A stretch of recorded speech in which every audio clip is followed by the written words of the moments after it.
So today I want to run you through a roadmap, a fat loss roadmap that's pretty much based on 3,000 plus men. Okay. So I'm going to run you through today common things that happen, things you should get over, hurdles, and the normal steps that a standard fat loss transformation will take. And I'm going to show you some things to look out for and things you should absolutely do, enable you to reach your goal, but not just physically, but in your mindset as well. You're going to find this really helpful. All right.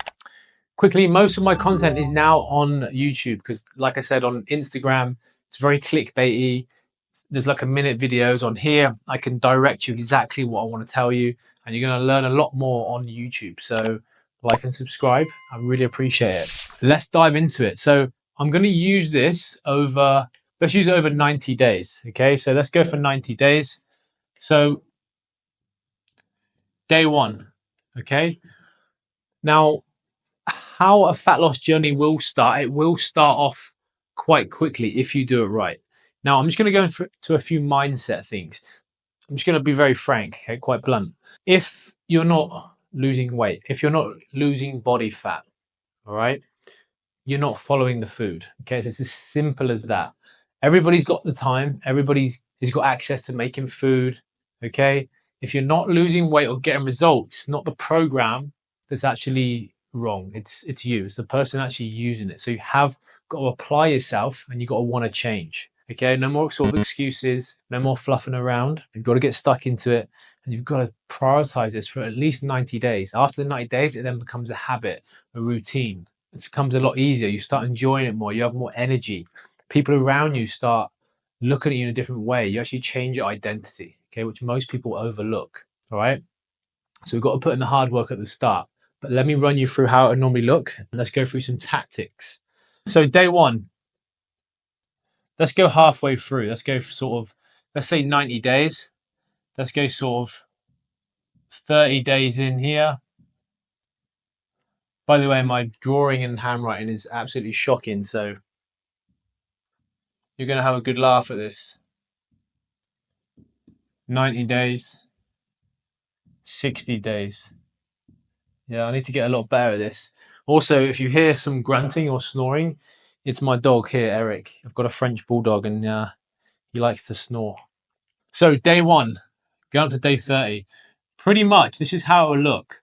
So the weight will pretty much, first 4 weeks, it will come down quite quick here.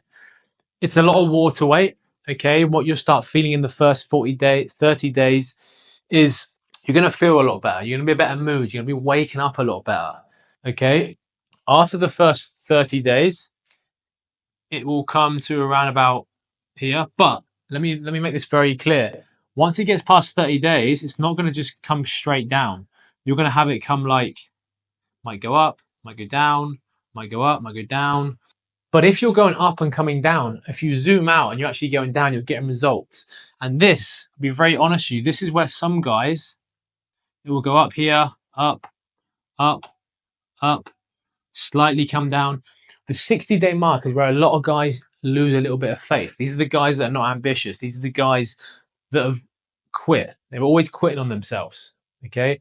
You got to push through this. And I'm going to show you how and why the weight will fluctuate here. Okay. Now, if you're a time strapped man, career driven guy, you got children, stressful role. Here's a few factors to look out for why your body fat won't go down. Like, here's a few. Some days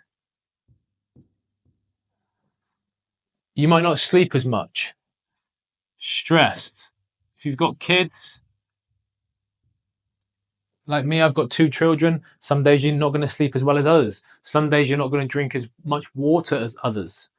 Some days you might consume some food with a little bit more salt in or different kinds of foods.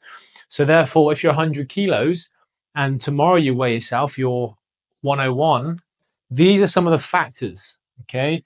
Sleep, stress, dehydrated, yeah? If you're a little bit dehydrated, the weight will spike. You might have had a tough week at work and you started to train, right? Cortisol levels rise, then you will hold on to a little bit more water, okay? So remember, it's never going to go completely down. It's going to go up and down depending on all of these things, okay? but you got to keep plugging away. Remember, we're not here to lose weight. We're here to improve our body composition. If you're quite new to lifting weights, then you will actually be building muscle and you will be dropping body fat. Therefore, your weight might stay the same, but you'll start feeling trousers start coming in, start feeling better in your shirt, start feeling better. So it's not all to do with this. Okay, body composition is the most important thing. So when you get down to sort of 60 days, it might start going up and down like this. Okay, but then we have the weekends. Let me run you through the weekends. If you continue to go like this and it's not going down, then you've honestly only got yourself to blame because you're not following the food, okay? And you're not focusing on it. Okay, you've let things slip a little bit. And this normally comes at the weekend. I'll run you through it. I've got some little magnets here. Probably make things a lot easier. So we've got Monday, Tuesday, Wednesday, Thursday, Friday. Monday to Friday, okay, you might be good. You might be good at your nutrition, your training, your walking. And then when it comes to the weekend here, Saturday, Sunday, let's say you've been eating 1,500 calories a day here, Monday, Tuesday, Wednesday, Thursday, Friday. 1,500 calories, okay? And then it comes to the weekend, this is the killer, Saturday, Sunday, you might eat 3,500 here, 3,000 here, which totals to 6,500. So as you can see, you've basically had 2 days of food in one day. Do that twice, you've had 4 days of food in 2 days. This is where everybody goes wrong. I'll be completely honest with you. This is where people sort of fail, the weekends. Now, if you add a fucking few beers with that, and you start getting the munchies and you start eating, obviously lager holds a lot more water, estrogen, yeah, a lot of starch.